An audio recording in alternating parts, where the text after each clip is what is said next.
اسلام آباد میں میڈیا سے گفتگو میں سینیٹر اعتزاز احسن نے وزیر اعظم کے لیے خطرے کی گھنٹی بجا دی۔ کہتے ہیں کہ میاں صاحب کے لیے مشکل وقت آ رہا ہے۔ پاناما لیکس کا ایشو ایسا ہے جہاں وزیر اعظم غلط راستے پر کھڑے ہیں۔ نواز شریف اگر اپوزیشن کے ٹی او آرز کو تسلیم کرتے ہوئے پارلیمنٹ میں بل مان لیں تو بچ سکتے ہیں۔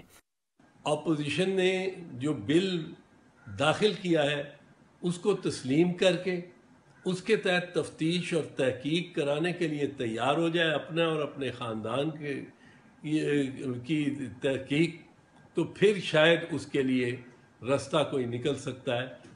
اعتزاز احسن کا کہنا تھا کہ پی اے سی میں نیب اور ایف بی آر کے سربراہان کا پاناما لیکس کی تحقیقات سے متعلق بیان شرمناک ہے۔ ایف بی آر، نیب اور ایف آئی اے نے ثبوت سے نہیں الزامات سے تحقیقات شروع کرنی ہے۔ اعتزاز احسن نے وزیر اعظم کی ہارٹ سرجری پر بھی سوال اٹھا دیا۔ سوال یہ اٹھایا جاتا ہے اور وہاں کارڈیک سرجنز جو ہیں انہوں نے بھی یہ اٹھایا ہے کہ اتنی اوپن ہارٹ سرجری کے بعد 7ویں 8ویں دن کوئی مریض جس کی 4 بائی پاسز ہوئی ہوں اور سینہ چاک کر کے اور اس کا آپریشن ہوا ہو، وہ نہ سیڑھیاں چڑھ سکتا ہے نہ سیڑھیاں اتر سکتا ہے، اور بالخصوص وہ ہاتھ سے ویو نہیں کر سکتا۔